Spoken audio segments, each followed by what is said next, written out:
certeza que você quer ser apresentado, porque ele é um homem multi-homem. O Alex Giostre é formado em cinema. Entre 2004 e 2006, ele inicia a carreira docente, com cursos de extensão e aprimoramento profissional em algumas universidades. No mesmo período, ele passa a pesquisar o mercado editorial, um foco de interesse, o que resultou no seu próprio selo editorial Giostre. Eu acho sempre muito importante divulgar, falar, parabenizar, agradecer, se ajoelhar quando alguém se arrisca no mercado editorial, chamar o mercado editorial de livros de dramaturgia, porque a dramaturgia é muito pouco, pelo menos hoje, muito pouco publicada no Brasil. Bom, com o início da marca Giostre, logo amplia os trabalhos e apresenta ao mercado o selo Hag e o selo infantil Giostrinho, todos da Giostre Editora. Tem 5 livros publicados até o ano de 2008, 2 deles utilizados como bibliografia básica em várias universidades nacionais. Um de seus títulos,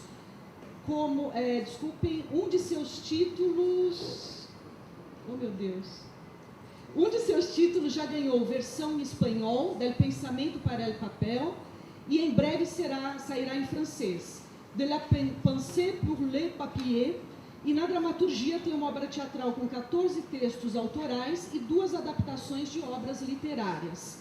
É premiado nacionalmente num concurso de dramaturgia em 2005 com um de seus textos autorais.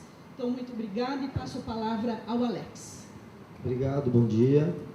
Obrigado por estarem aqui. Meu nome é Alex, enfim. O Hag, Marici, essa é uma primeira história interessante. É que eu, em 2005, montei realmente o selo. E em 2006, por ter também obras escritas, eu não queria associar o meu nome para não ficar o livro de Alex Giostre, da Giostre Editora. Então, eu não queria associar. E montei o Hag, mas não adiantou, porque todo mundo associou, nas livrarias, enfim. Então, eu acabei imediatamente desistindo e me mantendo como só a Giostre mesmo, que hoje são 400 autores. Eu quero apresentar todos os participantes também da mesma maneira, que hoje nós temos aqui a Cláudia Shapira, que eu vou ter que ler também, porque é muita informação, mas que também todos nós somos dramaturgos e pessoas que todos fazem cultura brasileira, inclusive Marici, que também coordena. E Cláudia Shapira é argentina, naturalizada brasileira, é dramaturga, atriz, diretora e figurinista, formada em rádio e TV pela Faculdade Armando Álvares Penteado, que é a FAAP, e interpretação pela Escola de Arte Dramática, que é a EAD. É artista fundadora do Núcleo Bartolomeu de Depoimentos, onde atua como diretora, dramaturga, atriz, MC e figurinista. MC e figurinista. Trabalha com importantes nomes de teatro, como Ulisses Cruz, José Posse Neto, Cibele Forjás, Luiz Melo, Daniela Tomás, e do cinema como Tata Amaral, Fabrícia Pinto e Fernando Meirelles. Ao longo de sua carreira, foi premiada por seus textos, Prêmio Fenza Coca-Cola 2009, Prêmio Pananco Coca-Cola 2001, Prêmio Cooperativa 2008, e figurinos Prêmio Shell 2005 e Prêmio Mambembe 1995. Condena. E Cláudia, enfim, também nos conhecemos agora. E eu tenho também nós temos também os autores Flávio Marinho e Maurício Arruda Mendonça, esses do catálogo de dramaturgia da Giostre Editora. Então, vamos ao Flávio Marinho, que é advogado e jornalista. Flávio Marinho deixou o jornalismo e passou a se dedicar ao teatro em 1985, quando foi convidado por Wolf Maia para fazer a adaptação e tradução da peça As Noviças Rebeldes, que se transforma num dos grandes sucessos do teatro musical carioca. Na sequência, faz Splish Splash, também com Wolf Maia, estrelado por Cláudia Raia. De 96 a 2001, dirigiu a Casa de Cultura Laura Alvim Funarge, um dos principais centros irradiadores de arte e cultura do Brasil, com sede em Ipanema, que é Rio de Janeiro. É membro do colegiado da PTR, que é a Associação de Produtores de Teatro do Rio de Janeiro, do qual é sócio fundador. Durante o ano de 2007, fez parte do Conselho Estadual de Cultura do Estado do Rio de Janeiro. Entre seus outros sucessos no teatro, destacam-se A Vingança do Espelho, A História de Zezé Macedo, peça extremamente bem sucedida, Rio e São Paulo, que nós publicamos em 2012, Calbi Calbi, Um Caminho para Dois, e Abalô Bangu, que também sempre foi um grande fenômeno desde a primeira vez que estreou, 2003. Maurício Arruda Mendonça, também está conosco hoje, dramaturgo, poeta, tradutor e músico. Em teatro, traduziu autores como Molière, Tennessee Williams, Samuel Beckett, Bertolt Brecht e Saint-Exupéry. Publicou, em parceria com o diretor Paulo de Moraes, os livros de dramaturgia Antes da Coisa Toda Começar, Antes do Início de Todo, 2011, Inveja dos Anjos, Angels, 2010, Pequenos Milagres, texto de espetáculo comemorativo dos 25 anos do Grupo Galpão, 2008. Em 2012, publicou o livro Quatro Comédias, pela Giostre Editora, contendo dramaturgias de sua autoria solo. Foi professor de Teoria e História do Teatro, de 97 a 99, e coordenador da Escola Municipal de Teatro de Londrina, 98 a 99. É dramaturgo colaborador do Armazém Companhia de Teatro desde 95. Em 2003, foi indicado ao Prêmio Shell de Melhor Autor pelo monólogo Kerouac, atuado por Mário Bortolotto, sob a direção de Fauzi Arap. Marici dispensa comentários. Posso falar sobre você? Muito bom. Não é? Ele lê esses prêmios todos. Ele diz que eu dispenso comentar. Quem sou eu? É a chefe da casa, né? Formado em jornalismo pela PUC de Campinas, foi aluno especial de semântica por um ano no IEL, que é o Instituto de Estudos Linguísticos da Unicamp. Seu interesse pela dramaturgia a fez participar de oficinas de dramaturgia oferecidas pela Oficina Cultural Oswald de Andrade, onde estudou com o dramaturgo Luiz Alberto de Abreu. Depois aperfeiçoou sua formação em dramaturgia pelo CPT, que é o Centro de Pesquisa Teatral, sob supervisão de Antunes Filho. Foi coordenadora do Círculo de Dramaturgia do CPT entre 98 e 2003. Maria Quitéria, Bilhete, Impostura, O Pelicano e Atos de Violência são seus textos já encenados. Atualmente responde pela coordenação do curso de dramaturgia da SP Escola de Teatro, inaugurado em novembro de 2009, e do Núcleo de Dramaturgia do SESI British Council desde junho de 2008, além de integrar a comissão julgadora do Prêmio Shell de Teatro de São Paulo. Faltou uma coisa, você não foi publicada pela Giostre ainda. Ainda não. Mas foi publicada pela imprensa oficial. Que bom, né? Que não é concorrente. E é uma parceria. Eu quero agradecer primeiro a SP Escola de Teatro, a Lúcia Camargo, a Lília, a Margarete, a própria Marici também, por ter nos convidados aqui para estarmos aqui, né? E hoje nós vamos falar sobre dramaturgia contemporânea, sobre as vivências. E segundo o Flávio também disse que nem é tão contemporâneo assim. Então eu gostaria de passar a palavra. Você quer falar um pouco, Flávio, para você abrir e conversar um pouquinho, daí nós vamos passando por aqui, tá?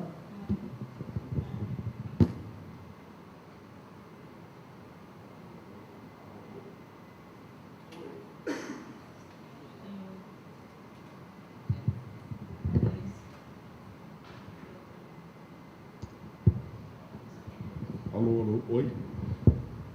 Bom, o nome do nosso encontro é Dramaturgia Contemporânea, né? É isso, né? Dramaturgia Contemporânea.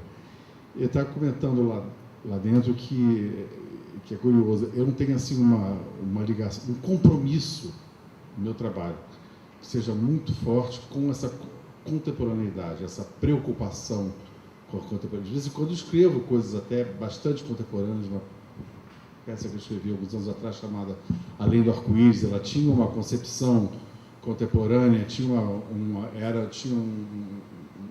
uma armação moderna, tinha uma estrutura moderna, mas eu acho que todos esses rótulos, de uma forma geral, eu acho que meio que dão uma aprisionada na gente, né? Eu acho que a gente pode... Eu me considero, na realidade, basicamente um comediógrafo. E eu tento, dentro dessa coisa do humor, experimentar, aí que é uma coisa bastante contemporânea, todas as vertentes que o humor pode dar. Então, eu faço comédia dramática, comédia musical, comédia de costumes, comédias sentimentais. Eu exploro esse terreno do humor, que eu acho que o humor é muito subversivo, é muito interessante. O humor que deixa sempre... Meio que tudo pode acontecer, é meio que o oposto da tragédia, né? uma pessoa que escorrega uma casca de banana na rua, que escorrega e cai, você acha graça ou um tropeção? Por quê? Porque ela podia não tropeçar, ela podia não escorregar na casca, ela podia desviar da casca e continuar, a gente podia mostrar a casca, você imaginar, vai escorregar na casca, e não escorrega, continua, e a partir dali extrair alguma situação de humor ou não, entendeu? Então o humor é uma coisa que deixa a porta aberta para muita coisa. A tragédia, que é o canto do bode, como se dizia, que tragos, é o bode, né?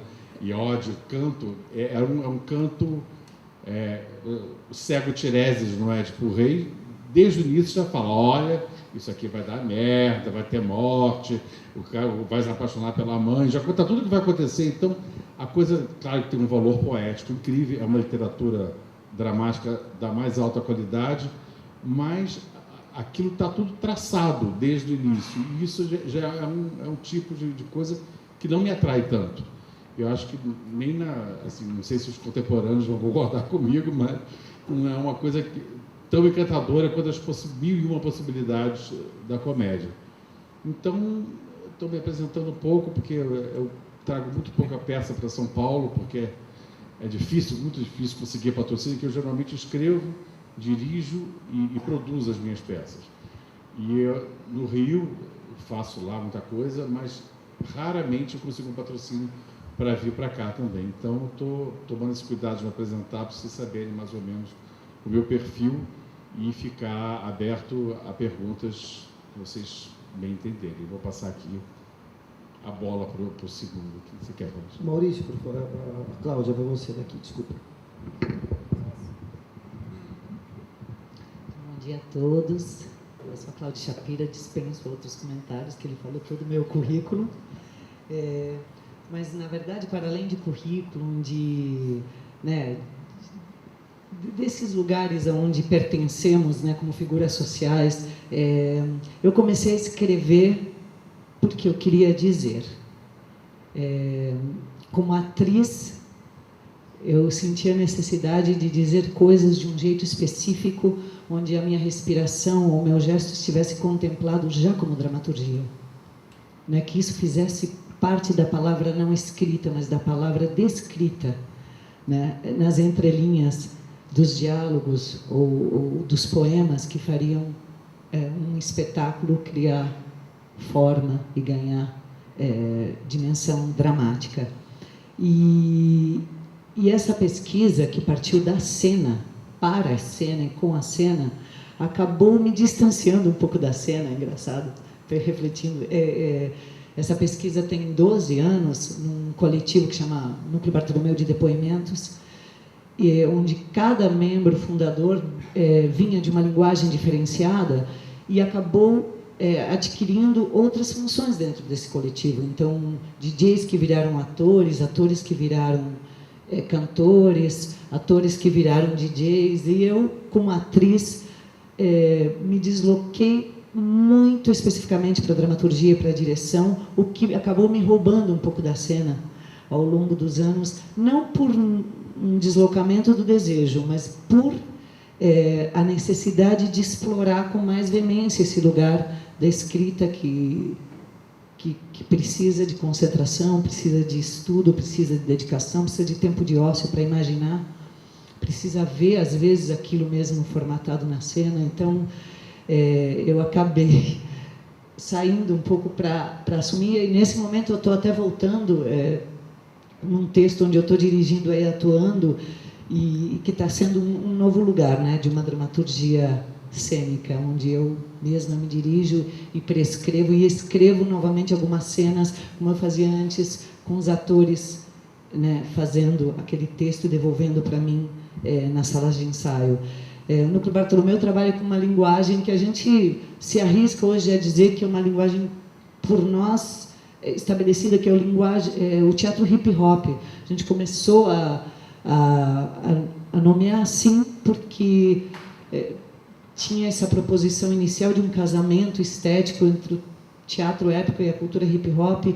Isso começou como um jogo de um espetáculo, que era o Bartolomeu, que será que nele deu, uma livre inspiração na obra de Melville, que foi a primeira dramaturgia que eu desenvolvi para esse grupo.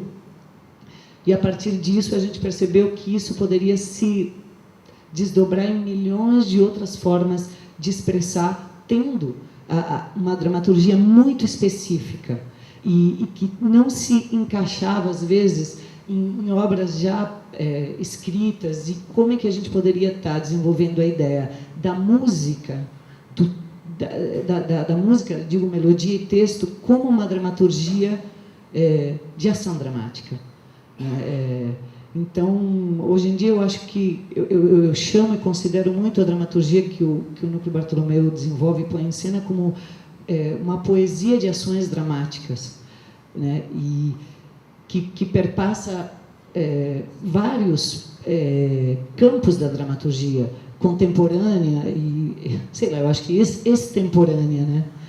No sentido de passar por várias formas, por diversas formas de linguagem, mas em função e para dizer uma coisa específica de uma maneira muito específica, né? E que nos representa no momento que queremos dizer alguma coisa de determinada maneira. Então, eu sinto, às vezes, quando eu vi a dramaturgia contemporânea, eu estava falando para a Marici lá na sala, tudo hoje em dia tão cheio de possibilidades, tão aberto, que a gente fica um pouco sem contorno, né? Para formatar ou para nomear, ao mesmo tempo, a possibilidade de muitas maneiras da escrita se potencializar como possibilidade da cena. Eu acho que a partir disso a gente pode conversar e as perguntas, né?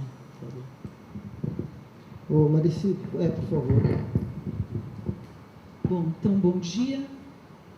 Uma das coisas que, enquanto eles estavam falando, eu estava pensando é que acho essa mesa um luxo pela própria formação, pela própria matriz que a constitui. Porque durante alguns anos, sobretudo em São Paulo, falamos muito sobre as dramaturgias de processos colaborativos, esquecendo ou até minando as possibilidades da continuação de uma dramaturgia dita mais jocosamente de gabinete, ou, como eu chamo, ou gosto de dizer, dramaturgias de autoria singular. E aqui nós temos representações dessas várias formas, dessas várias matrizes de produção dramatúrgica, de criação dramatúrgica. Acho que a Cláudia e o Flávio são ótimos exemplos dessas diferenças, o que não significa que um dramaturgo radicado no seio do grupo também não faça dramaturgias de autoria singular, como o Luiz Alberto de Abreu, por exemplo, que trafega tão bem na porosidade da sala de ensaio, como foi o exemplo do Vertigem e outros exemplos, com o Edinaldo Freire, mas também sempre foi um dramaturgo que prezou por uma criação de autoria singular, por uma visão de mundo muito própria sobre os arquétipos, sobre a própria comédia. Então, essa aceitação e coexistência dos vários tipos de criação dramatúrgica, eu acho que são fundamentais. Eu sou uma dramaturga de origem de gabinete, não atuo com grupos, embora já tenha feito algumas dramaturgias colaborativas com alguns grupos, mais ligados a teatro-dança do que especificamente a teatro. Gosto de me chamar uma dramaturga de gabinete, sim, não tenho vergonha disso, nem acho que isso é um problema. E teríamos que discutir que o que morreu não foi a ideia de dramaturgo. O que morre talvez seja a ideia de um tipo de dramaturgia obsoleta. E mesmo assim ainda desconfio se estamos pensando corretamente quando chamamos alguns tipos de dramaturgia obsoletas, né? Alguns tipos obsoletos de dramaturgia. Então é preciso sempre tomar cuidado, e no Brasil às vezes eu acho que a gente é muito mais parecido com um grupo de passarinhos, como chama? A matilha de passarinhos é um rebanho? Não. Um bando, uma revoada, mas a revoada é o voo, né? Um bando de passarinhos, quando um voa, todos saem voando juntos, e nem sabemos por que voam, às vezes. E já o boi, a vaca, eles são lentos até receber a resposta do outro, eles andam devagar, eles parece que pensam mais. Eu me sinto mais bovina nesse sentido, eu sempre quero entender eu quero entender por que os modismos e as famosas tendências vêm e contagiam tão rapidamente as pessoas no Brasil. E aí queria só dizer mais uma coisa para essa apresentação muito fugaz, que a minha dramaturgia, ela na verdade começa muito misturada com a minha formação como jornalista. As minhas 2 primeiras peças, uma dirigida por Fernando Peixoto e Retiro dos Sonhos, numa experimentação do Renato Borg numa oficina, que é onde eu nasço, como dramaturga, numa oficina com Luiz Alberto de Abreu, que era o grande oásis do ensino da dramaturgia nos anos 90 aqui no Brasil, no final dos anos 90. O outro oásis era o Chico de Assis, retomando a ideia dos seminários de dramaturgia. Basicamente não se havia outra opção. Depois surge a Escola Livre de Teatro, mas propondo um tipo de dramaturgia mais colaborativa. Então eu começo trabalhando com o Luiz Alberto de Abreu, formamos um núcleo de estudos que chamou-se Círculo de Dramaturgia do que chamou-se Núcleo dos 10, onde passamos anos estudando a questão dos arquétipos, a questão dos mitos, estruturas narrativas, vamos dizer, de uma maneira um pouco mais...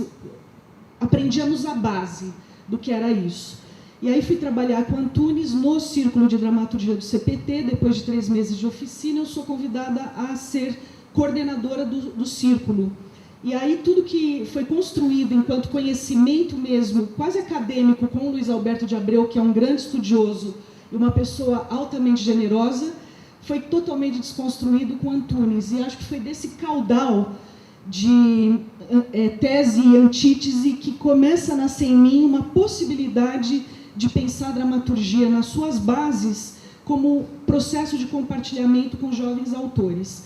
É algo que eu gosto muito de fazer, que eu faço com um amor ético, que sei que é incrível, assim, me faz muito bem tudo isso. Sou uma dramaturga muito híbrida, tenho tanto o prazer de escrever peças de teatro, mas tenho muito prazer de estudar as engrenagens da dramaturgia. Acho que essa balela de dramaturgia contemporânea ou dramaturgia ultrapassada não existe. O que existe, acho eu, são formas de pesquisa, melhor dizendo, que tentam buscar no teatro formas que combatam esse saber dominante, que combatam uma cultura hegemônica, e a gente sabe do que a gente está falando. Então, acho que esse teatro mais provocativo, esse teatro que não ofende a base, mas que busca o novo, que busca provocar, que busca, de alguma forma, desestabilizar as nossas mediocridades de saberes, é um teatro que me interessa muito sempre investigar, mas estou investigando até hoje, não tenho muita saída para ele ainda não. Bom dia. Bom dia. Bom, tudo por aqui. Dá para vir? Tá ligado? Tá ligado? Tá ligado?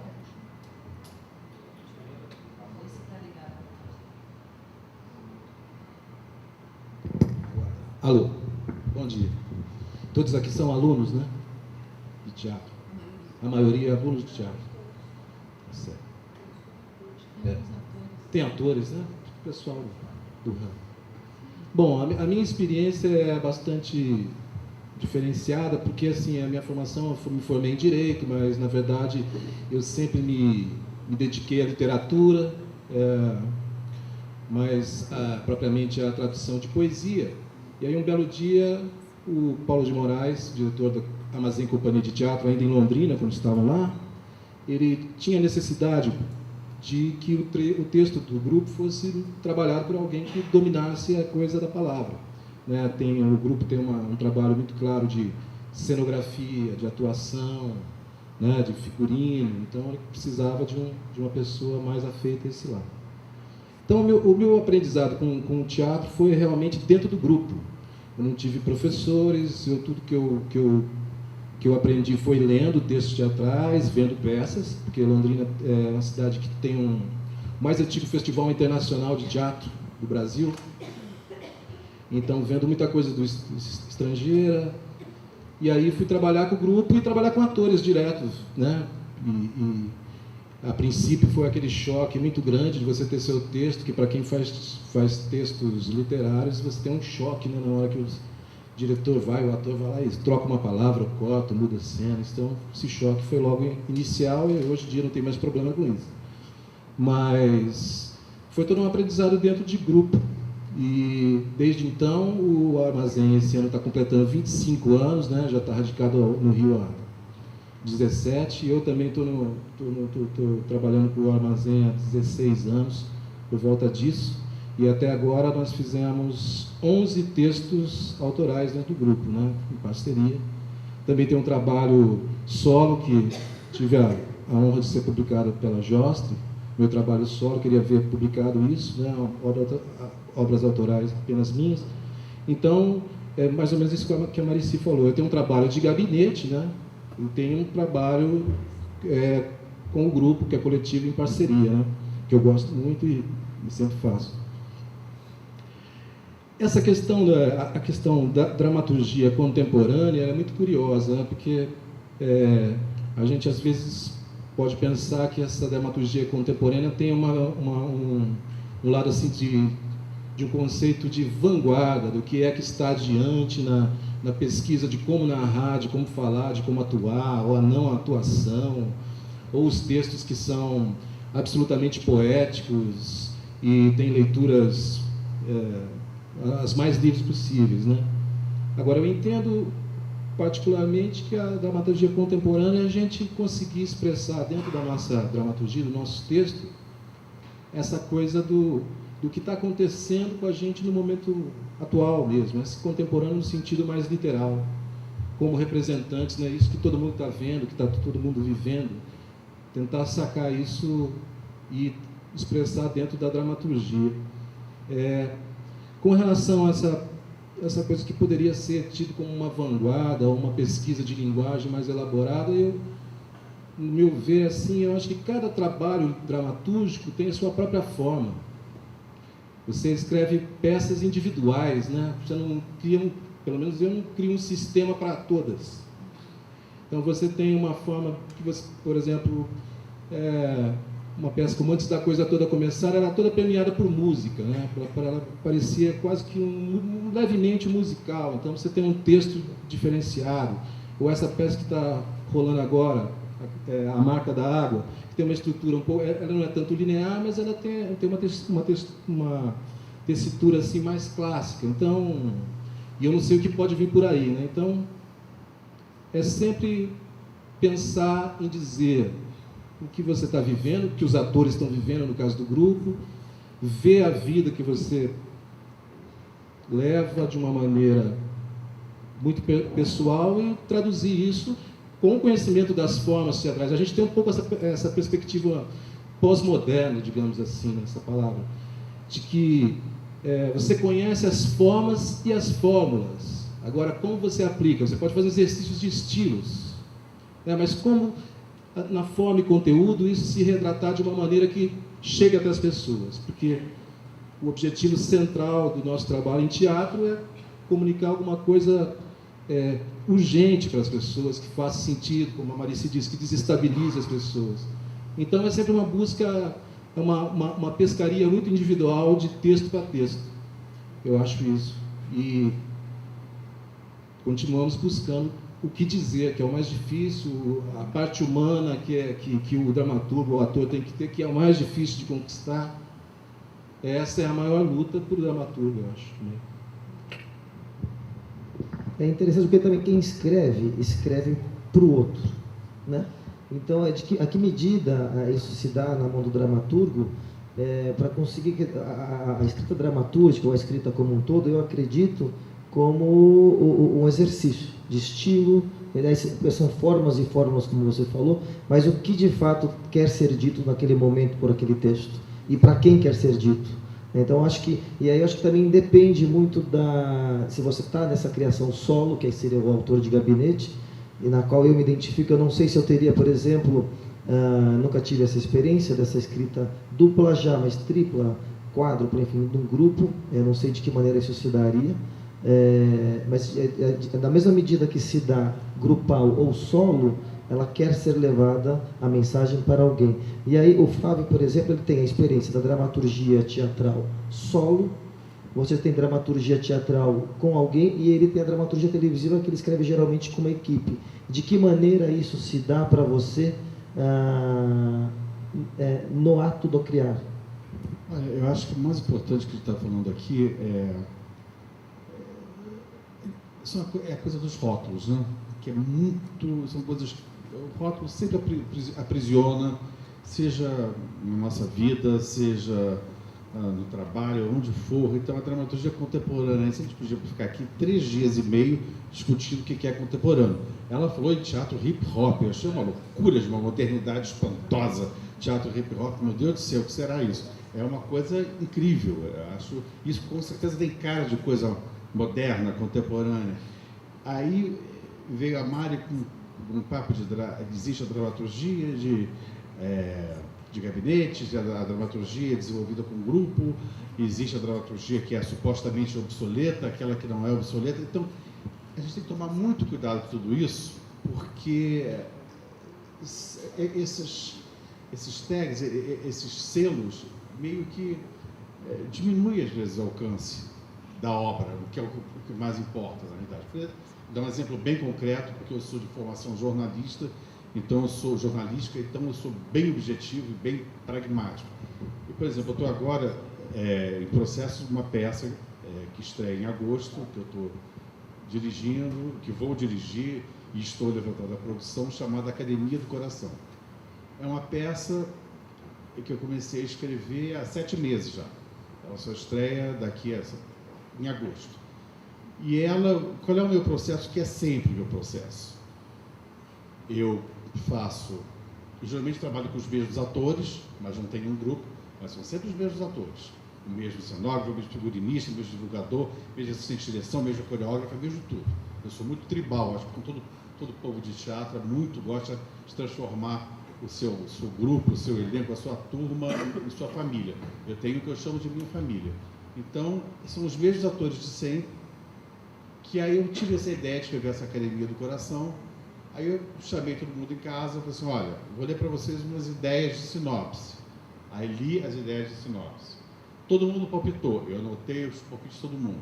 1 mês, 2 meses depois, olha como ficou a sinopse. Ah, legal. Agora escrevi também aqui o perfil das personagens. Olha só como é que está o perfil. Aí todo mundo leu, você vai fazer isso? Eu gostaria que viesse para cá, que fosse para lá. Anotei os pedidos de todos, aprofundei o perfil. Aí, meses depois, gente, leitura aqui em casa, vamos ler juntos o primeiro tratamento da peça. Li, coisa que aconteceu uns 2 meses atrás. Lemos juntos, aí todo mundo palpitou, quebramos um pau, aí anotei o que todo mundo falou, fui para o meu gabinete, entre aspas, e pus tudo que eu achava que tinha ser colocado, que todo mundo falou. E agora terminei um segundo tratamento, a partir desse primeiro tratamento, e vou chamar todo mundo para mais uma leitura, e assim um dia a gente vai chegar a esse tratamento final em agosto, quando a peça estreia no Teatro Valmute, no Rio de Janeiro, e eu não sei nem se quando estreia para de mexer, porque depois que estreia a gente continua mexendo.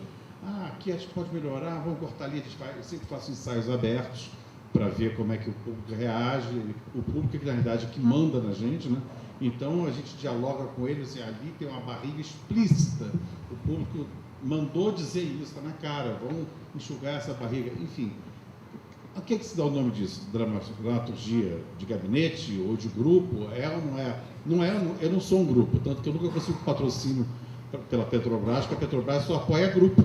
Aí eu falo, mas eu sou praticamente um grupo, eu trabalho com as mesmas pessoas a vida inteira.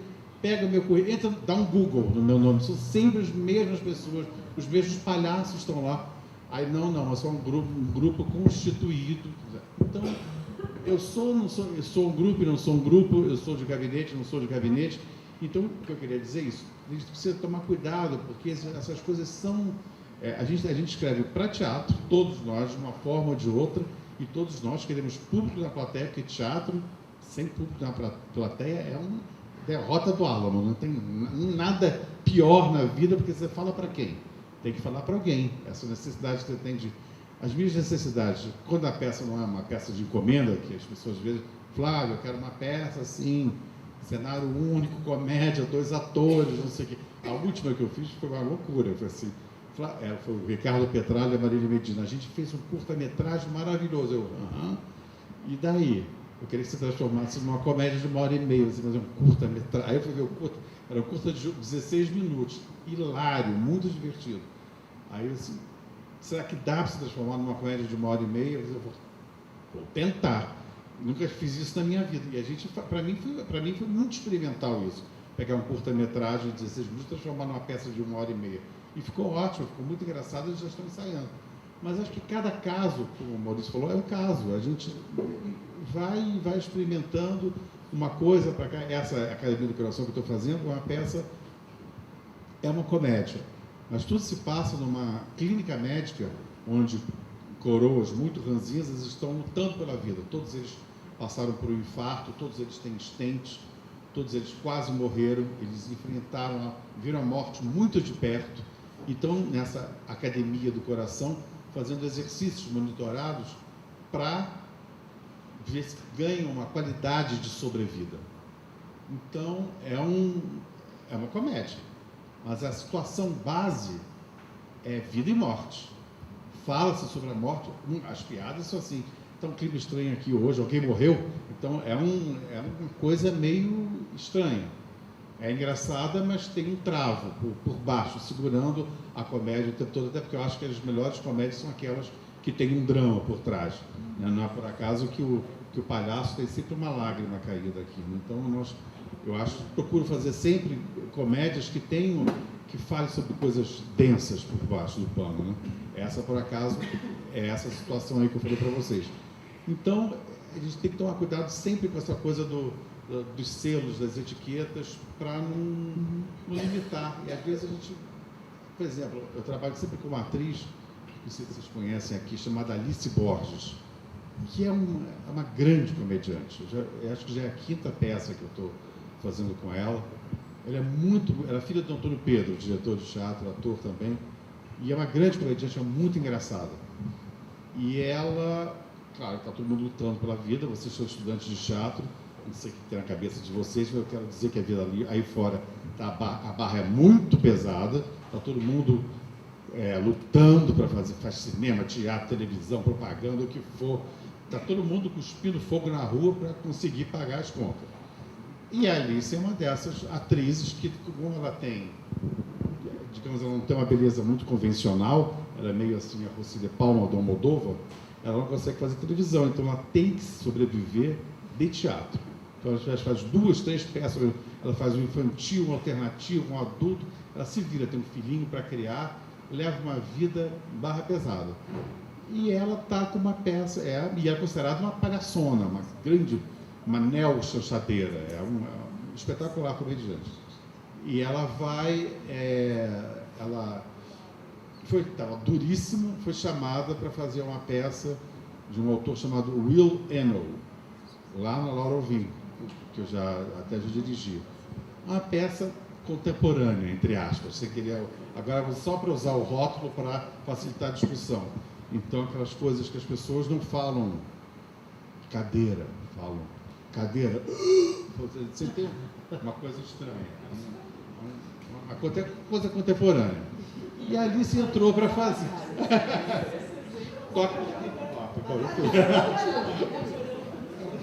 Tentativa de humor para ver se relaxa.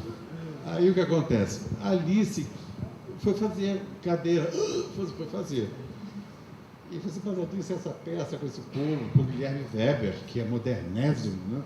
E aí, cheio dos modernos todos lá. Você falou, Alice, o que você está fazendo aí? Você, eu vou fazer, estou dura, o dinheiro era bom, vou fazer, são só 2 meses e eu aguento. Eu fui assistir a peça, eu também sou uma pessoa leal que vai prestigiar os amigos, isso é muito importante, ver sempre os colegas, ver as coisas que eles estão fazendo, para você até para aprender o que não fazer, né? Mas enfim, tem que ir. Aí ela foi, eu fui assistir o espetáculo. Não é moderno, é chato para burro, de enlouquecer de chato. E a Alice, gente, arrasa num nível. Quando ela entra, é uma máscara de teatralidade, de inteligência cênica, de expressividade, de humor ferino, ela enriquece a personagem o tempo inteiro, ela cria coisas de uma criatividade, ela janta o elenco dos supostamente modernos que faz aquilo há 20 anos. Quer dizer, A lágrima estava por trás do palhaço o tempo inteiro. O talento, quer dizer, então, mais uma vez, a coisa do rótulo. A gente não vão, eles tiveram essa qualidade, eles tiveram o bom senso de chamar. Vamos chamar a Alice, tudo bem que ela é considerada uma grande comediante, mas ela tem talento, acho que ela vai dar conta do recado. E deu. Um texto complicadíssimo, que não fala assim, eu vou beber esse copo d'água, fala assim, água, copo. Sabe essas coisas? É isso, entendeu? Moderno. Aí ela faz isso, ela faz super bem isso, ela faz com humor, você fica ligado, ela é aplaudida em cena aberta, e ela não é moderna, entendeu? Então, abaixa os rótulos, né? E vamos fazer tudo que, de repente, Eu queria fazer uma pergunta a gente... pro Marinho. Falei muita coisa atrás de máquina. Não, adorei. Sua representação do que seja contemporâneo, então, foi divertidíssima. Eu queria dizer que o discurso do Flávio tem que ser altamente respeitado. Eu entendo ele de cabo a rabo. Também sou contra rótulos, mas às vezes eu acho importante diferenciar o que é rótulo e o que é conceito. Porque no momento em que você se intitula, e falou várias vezes, eu sou um comediógrafo, eu acho que você não está se rotulando, você está se conceituando. E aí eu olho para o Flávio, sei da obra do Flávio, Abalô Bangu é um clássico, e sei que quando você diz eu sou um comediógrafo, eu não estou te rotulando e pensando, comediógrafo, eu não penso... Pelo contrário, eu estou dizendo, esse cara que coloca... Isso é conceito. O cara trabalha com drama por trás, tem algo a dizer e sabe o que é hipérbole, que é dificílimo fazer boa comédia, né? Aí precisa também tomar cuidado para não rotular a sua ideia de contemporâneo, porque essa ideia de dilatação excessiva do tempo ou de alteração gramatical da sintaxe também já não é algo que... sabe, que ficou nos anos 70, esse contemporâneo muito dilatado e tal. Mas, enfim, sou também totalmente a favor de... uma caricatura do contemporâneo moderno só para ajudar. É isso, não, para ser divertido. Mas é importante diferenciar rótulo de conceito. E eu ia te fazer uma pergunta, aí talvez aí pudéssemos abrir para a plateia. Quando você é consagrado no teatro e é consagrado na televisão, quando você escreve para um veículo, você, ao mesmo tempo... separa-se do outro ou ambos os veículos tanto faz para você? Quando você escreve para a TV, é uma coisa e para teatro é outra? Eu escrevo com a mesma vontade de dar certo, de funcionar. Agora estou escrevendo com Fala Bela um seriado chamado Pé na Cova, que tem um humor muito diferenciado, que é um absurdo, às vezes eu acho que nem vai passar e passa tudo. E a gente soube ontem à noite que vai ter segunda temporada devido ao sucesso, a gente comemorou. A gente escreve aquilo com muita vontade de acertar e com tudo muito conceituado, no sentido de que vamos fazer um humor abusado, está todo mundo falando da ascensão da classe C, vamos falar na classe D, que ela existe, vamos falar na C e a D. Tem a D, tem gente passando fome ainda. Então a gente pegou um viés aí que acabou funcionando. E tem muita coisa que, por exemplo, por incrível que pareça, a gente tem que... Os rótulos, os preconceitos são realmente muito restritivos, é impressionante. Eu fui contratado mesmo, eu fazia coisas muito esporadicamente. Fui contratado mesmo pela Globo, assim, sério, há 6 anos, que eu morria de medo se eu começasse a escrever novela, essas coisas, que roubasse tempo do teatro. Eu tinha muito medo de parar, que aqui você falou algumas coisas, eu escrevi muito, eu tenho 50 traduções, eu tenho 20 roteiro, tudo uma loucura. Eu trabalho muito intensamente para teatro. E eu tinha medo de que a televisão me roubasse, porque eu sou amigo do Gilberto Braga, de vários autores, que não fazem mais nada. O Gilberto escreve uma novela, fica 3 anos descansando num estado de prostração absoluta, de exaustão. Ele não faz mais nada, ele não vai ao cinema, enquanto está escrevendo, não vai ao cinema, não vai ao teatro, só escreve. Eu tinha pânico dessa absorção.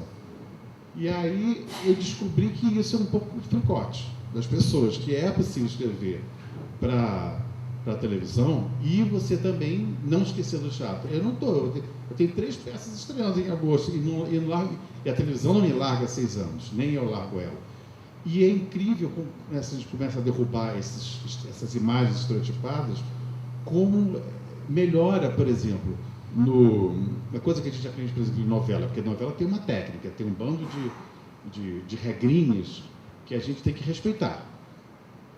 Por exemplo, as várias tramas, as tramas paralelas, a trama principal é para ser resolvida no último capítulo, mas as várias traminhas paralelas têm que vir ser resolvida a partir dos 7 últimos capítulos finais. Não pode deixar tudo para resolver no último capítulo, porque senão o povo fica perdido, não entende e não é bom. Então isso tem que ser respeitado, é uma regra. Então você vai começar pelo primeiro coadjuvante, segundo, até chegar os principais no último coisa.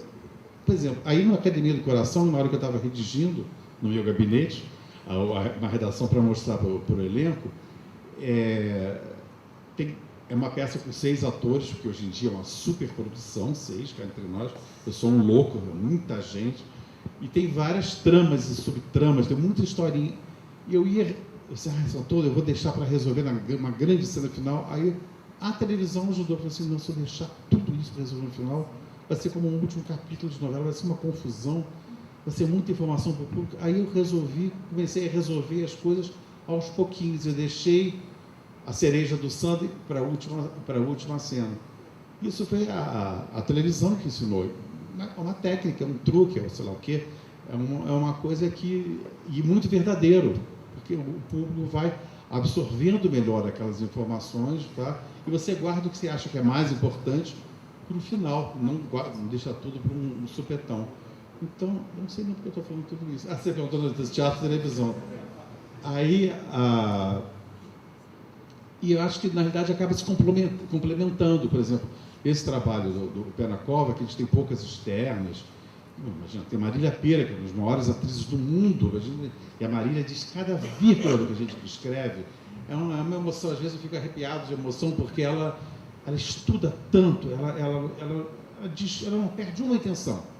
E ela não perde uma atenção, não é por inspiração, porque tem um talento, não, é por transpiração, porque ela pega aquele texto e fica em casa, fazendo dever de casa, marcando, encontrando formas de falar cada coisa. Se vocês forem ver o Pé na Cova, ela não perde nada, é uma coisa emocionante. E ela não muda uma vírgula, ela diz exatamente o que foi escrito. Então a gente tem uma atriz desse calibre, que é de uma teatralidade enorme.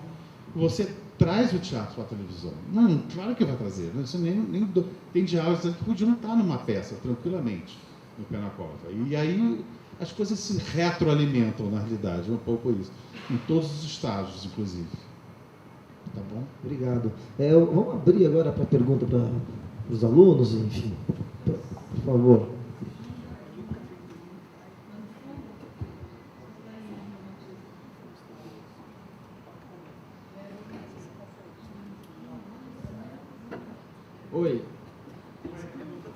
Oi.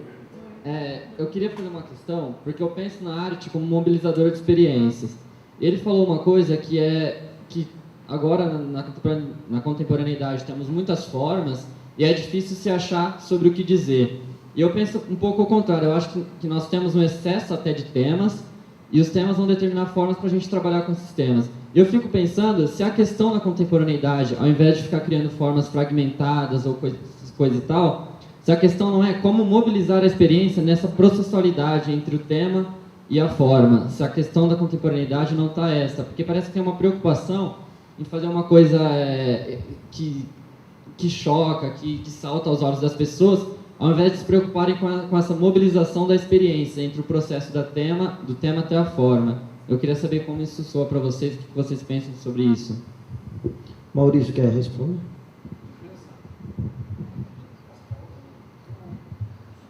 Cláudia. Eu acho que forma e conteúdo, eles estão intrínsecos, né? Pelo menos da maneira como eu tenho trabalhado, se eu penso sobre um tema, sobre alguma coisa que eu quero dizer, a maneira como eu vou dizer isso se perpassa e cria uma outra camada de linguagem que nós vamos apresentar. Para além se é contemporâneo ou se não é. Agora, a questão, e aí, respondendo ao que você estava falando e pegando só um ganchinho que você tinha falado dessa questão do público, né? Eu acho que a gente está num momento onde nós podemos tudo. E não é o outro, mas eu sinto a necessidade de buscar outras formas de me comunicar. Eu sinto vontade de me reinventar. Eu vejo coisas, eu não gosto mais daquilo, mas ainda não sei como é que é. Então, a possibilidade da experiência, sem nenhum tipo de barreira, de poder recorrer até um jeito antigo, uma fórmula antiga, que se recria, se transcria e se transforma em outra coisa, é a potência do contemporâneo. Ele não pode ser uma prisão, ele tem que ser uma liberdade absoluta, para que eu possa fazer o que eu quiser com a cena, que eu possa percorrer qualquer tipo de espaço, que eu possa romper qualquer tipo de espaço e qualquer tipo de formalidade com a palavra, esgarçando os tempos, arredondando, sabe, as palavras, os diálogos, outro tipo de interlocução. E aí eu me pergunto, e eu digo assim, esse lugar que você falou assim, nós queremos, claro, um teatro sem público. Ao mesmo tempo, essa ditadura, né, da plateia, no sentido de que a gente corresponda a um tipo de sensação que a plateia quer experienciar e não se abrir para uma outra experiência que a cena propicia e que ela é diferenciada. E cada vez mais ela tem que ser. Porque a televisão faz de um jeito que é próprio. E se o teatro for reproduzir isso, fica aquém e não lhe cabe. Então, eu sinto que nós temos que alargar esse encontro com uma plateia que tem que também começar a entender que existe outra maneira de falar, um outro jeito de respirar, uma outra maneira distorcida de estar, e que isso às vezes nem sempre é agradável, nem sempre é cômico, nem sempre a ironia ou a graça está numa maneira esperada. Então, essa contracena no incômodo, no que está mais diluído, na falta, às vezes, de comunicação, eu sinto que é uma busca de forma e conteúdo. Agora, eu tenho muitas coisas para dizer, eu tenho muitas vontades de dizer, e a maneira como eu vou dizer vem da maneira que eu tenho de me encontrar com o outro, e como eu tenho vontade de dizer. Então, por exemplo, a questão do teatro hip-hop, da linguagem, da cultura popular urbana, da qual o hip-hop é uma das suas maiores expressões, hoje o funk também, hoje em dia, não vamos nem adentrar nessa, mas que são expressões de uma cultura popular urbana e que vem carregada de subsídios que a cena pode começar a absorver para refletir o seu entorno, né? Me traz tempo, forma e conteúdo. Se eu vou falar da cidade de São Paulo e eu não for falar de um ritmo atormentador que pode, ao contrário, me paralisar, aí eu faço um Bartolomeu, que será que nele deu, onde a peça fala da paralisia, não do movimento, por oposição, né? Para falar de um lugar que não para, eu estou somando, né? E o processo caminha entre esses dois lugares. Respondi. Eu acho que também tem a coisa de o que você quer dizer e para quem você quer dizer. Tem que ter uma pesquisa de campo também, se quem você quer, se para quem você quer dizer, já está apto a ouvir o que você quer dizer. Então, acho que tem essa pesquisa que eu acho que é fundamental, acho que independente da forma, conteúdo, o que eu quero dizer, para quem eu quero dizer, e aí já é uma discussão que já sai da questão da dramaturgia e vai para a questão da educação. Porque para quem oferece cultura, ela oferece cultura para pessoas, teoricamente, que estão preparadas a receber cultura. Mas nós sabemos claramente que falta a educação de base. Então, muito do que queremos dizer, às vezes, não é compreendido. Né? E aí, de que maneira eu vou utilizar, enquanto dramaturgo, enquanto autor, aquilo que eu quero dizer, a forma que eu quero dizer, a minha matéria-prima, né? Como é que eu vou contar isso para o outro? Quem é o outro que eu quero dizer? E aí, de repente, num outro olhar, é eu me distanciar de mim mesmo e entender quem é o outro. e saio do meu umbigo, porque se eu quiser também só contar aquilo que eu quero contar, da maneira que eu quero contar, sem me preocupar com o que o outro quer ouvir ou com o que o outro pode ouvir, eu não vou estabelecer essa relação de transferência. Então eu penso que também tem esse olhar que parte do princípio, parte do autor. Posso falar? Só acho assim, não acho que você alô. A questão eu acho que importante na arte, assim, uma coisa prática. A questão da arte é a questão rítmica. Se você tem um ritmo que você acha que isso é uma verdade para você, como é que você vai contar essa história? Ou como a Cláudia falou, como que é essa experiência para o teu grupo? Se aquilo é uma verdade para você, como é que é o ritmo que você quer contar? Como você vai materializar essa sua verdade sobre a observação do mundo? Eu acho que naturalmente o trabalho vai saindo. Assim, agora, a fórmula para isso realmente é experimentação, porque a gente sabe que teatro não tem certo e errado, né? É tentativa. Tem princípios. Mas é a busca de ser alguma coisa autêntica sua, uma coisa que tem uma contundência para você. Aí agora, se é fragmento, fragmento existe desde o barroco, que nem a Cláudia falou, estética do fragmento. Um laconismo, como é que é a melhor representação do que você vive através do teatro? Então, volta aquilo, cada experiência é uma. Então, eu não tenho resposta para isso. É uma busca mesmo. Queria só falar uma coisinha, assim, que às vezes a gente, esse laconismo, eu estou falando porque eu escrevo de um jeito, não desse jeito, né? Por exemplo, esse negócio da água, eu tenho às vezes também, mas é o mesmo dificuldade com esses lugares mais lacônicos ou mais ausenciais de sujeito ou de instância, não vou nem falar de espaço, de instância. Mas, ao mesmo tempo, se você pega uma vivência que todos nós temos aqui de Facebook, e você vê como as pessoas se relacionam, você fala, nossa, nada mais lacunar do que uma existência. E ninguém tem nenhum problema com uma pessoa falar assim, fui tomar café e parei. Depois de 3 horas ela vai te falar assim, dormi. Não, estou sendo exagerado, mas tem gente que faz um diário de bordo do Facebook. E aquilo completamente lacunar. Fico pensando, eu como autora, se eu não tenho que refletir sobre esses lapsos da própria vida, entendeu? E talvez a dramaturgia esteja buscando essas lacunas da vida contemporânea, para exprimi-las na cena. Agora, como é que a gente vai fazer isso? E como isso se transforma em uma reflexão sobre isso? Em uma vivência para que não pareça um conteúdo completamente distinto e alheio, quando nos é completamente cotidiano. Né? Por exemplo. Sei lá. Depende muito do que você está se propondo a fazer. Se você quer realmente refletir sobre a vida contemporânea, sobre tudo isso, eu acho que tem mais que entrar pelo caminho, esse caminho da cadeira, essas coisas, você está afim de pensar isso. Se você resolve fazer, porque eu sou um dramaturgo profissional, se alguém chega para mim e fala, Flávio, eu quero um drama histórico, não posso fazer um drama histórico com as pessoas falando, saí do café, dormi, parei, que isso? É uma coisa estranha. É outro universo, sob todos os pontos de vista.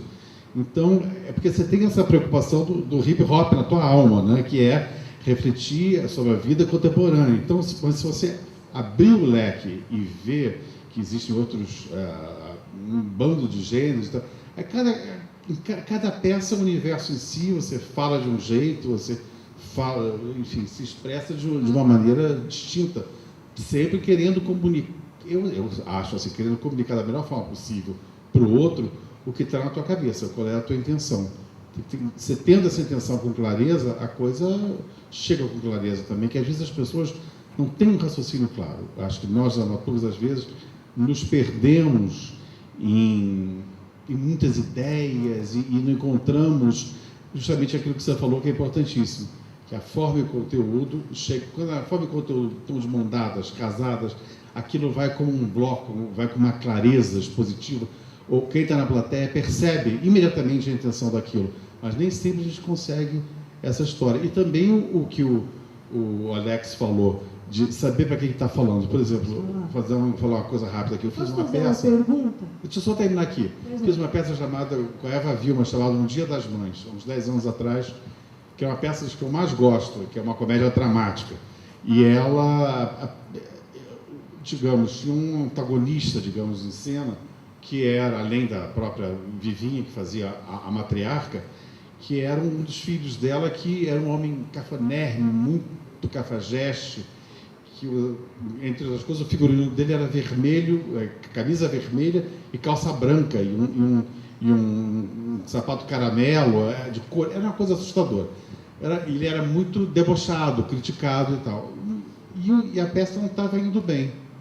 E a peça é uma das peças que mais é uma peça delicada, tão bacana a peça, enfim. Aí eu estava uma vez no balcão do teatro, olhando a reação do público lá embaixo.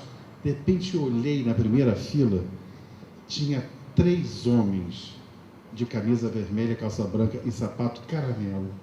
Eu falei, a peça vai ser um fracasso retumbante. E foi. Porque eu estava cuspindo em quem estava assistindo. Então, quem faz esse teatro dito comercial, integrado ao circuito comercial do teatro da cidade, de repente, às vezes, se vê obrigado a entrar numa negociação. O que você está querendo falar e o que eles estão dispostos a ouvir. Porque se você vai viver de bilheteria, se você vive de bilheteria e não de patrocínio, o buraco é mais embaixo. A vida é uma selva. Então, eles podem, meio que, eles recusam. Eu estava cuspindo na cara de quem estava pagando o ingresso para assistir. Estava falando de cafona, cafajeste, quem usa camisa vermelha e calça branca. Enfim, é isso. Então, na verdade, eu quero agradecer imensamente a presença de vocês. É sábado, hoje é sábado, né? É sábado, é de manhã, né? Estamos aqui todos em prol de ouvir. Flávio, obrigado por vir. Eu sei das ocupações dele. Eu não